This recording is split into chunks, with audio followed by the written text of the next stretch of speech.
Hey, what's going on everyone? Paul Mendez here with Profitable Freelancer, and in this video we're going to be discussing a topic that doesn't get too much attention. A lot of times we focus on how to get the best high-paying clients as freelancers. However, the other side of that is how to avoid nightmare clients, and in this video you will learn exactly how to avoid them at all costs because they are a threat to your business and a threat to your empire. Now, before we start, please be sure to smash the like button and subscribe for more content just like this every single week.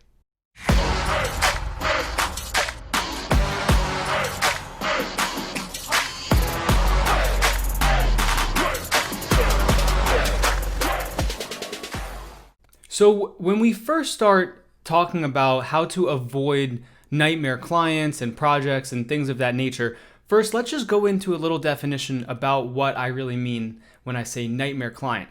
I mean clients that are just difficult to deal with, that are never satisfied. They might be rude, pushy, they might overstep boundaries. There's a lot of different things that kind of can get a client in that nightmare category. However, if you open your eyes and you're very aware during the whole process before you even go into business with a client, a lot of times there will be red flags, there will be warning signs telling you that this is not a good client for you. And a lot of times as freelancers, especially when we're just starting out, it's easy to kind of ignore those because our ego gets in the way. We want to get more business, right? We want to make more money, and we really aren't looking so much into the future. We're kind of just looking one step ahead instead of multiple. So that's really my first suggestion, is to be careful what projects and what clients you even reach out to in the first place. So that means do your research. So if you're on a freelancing platform like Upwork,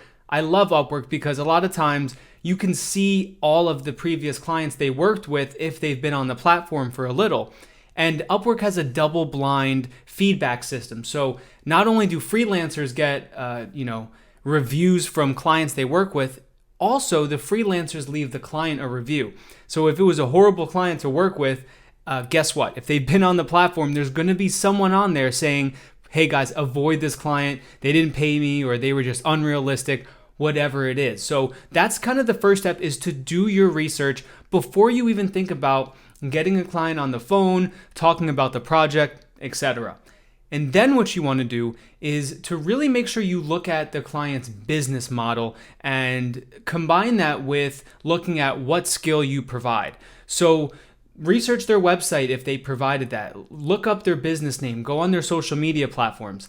You want to get a little bit of an understanding of who this client is, what business they work with, and right off the bat, let's say their website is just non-existent or just not really well organized and you're just not really resonating with it. Unless they're coming to you for website design, let's say, they're coming to you for something else, that might be an initial warning sign saying, hey, this person doesn't even have a professional looking website. Maybe this isn't the best client to go after. Now, you might find other things on their website like that actually excite you. So you want to kind of just do some initial research, and then you always want to make sure to get every single client on the phone. Now, this is before you go and you work with the client. This is during that freelance sales process. You need to get them on the phone, or better yet, a video call, because then you can really get an understanding of who this person is. You can feel out their personality, and you can really understand a lot more than if you were just going back and forth through like Upwork messaging or email and things like that. Because on the phone, you're going to see body language on a video call. On the phone, you're going to hear tone. You're going to hear how people are speaking.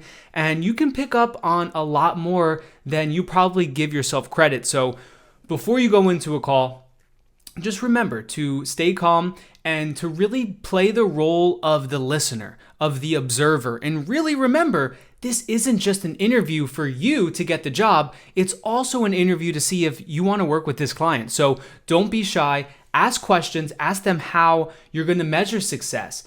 See if they even know that. If they don't know how they're going to measure success, I'm telling you, not a good client to work with. Now, let's say they do know a little bit how they want to measure success. They're just not too clear on it.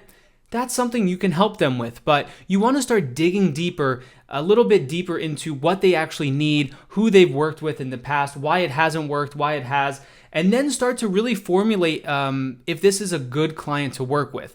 Because if you ignore these red flags that start to pop up along the line, you don't do your research, you're just looking at the money, you are going to set yourself up for working with one of these nightmare clients, and it's not fun because all it takes is one bad project, one bad client, one bad review to tarnish your reputation. Now, I'm not saying that's going to stick with you forever, but every single project you work on needs to be to get a good review, to get a case study, to propel yourself forward as a freelancer and as an entrepreneur. So only make sure you're focusing on playing the role of the observer during the sales process. See if you want to work with this client in the first place. Does it excite you? Do they know how they want to measure success?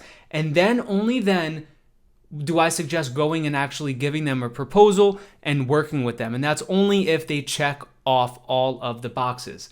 Now, I know this was a lot of information very quickly, but I wanted to shed a little bit of light on the other side of the token, because with freelancing, it's all about the clientele you build, the network you build. And when you start to build strong relationships with every client you work with, it all starts to exponentially grow. Not only does the word of mouth start to increase, but also you get better reviews under your belt. You have case studies now, you have testimonials that you can use to really keep that momentum going. And on top of that, if you're on a freelance platform like Upwork, which I'm top rated on for a reason, because it helps you so much.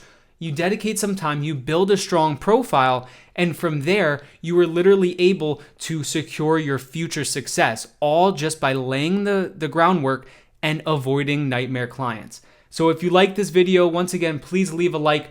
There's a link in the description if you want to learn more about how to actually turn freelancing into your full-time gig, or if you haven't freelanced yet, you want to start a side hustle freelancing, go ahead, watch my free training link in the description. It's going to show you exactly how to avoid the nightmare clients, where these good clients are hiding, and how you can really identify what skill is best for you to serve the marketplace.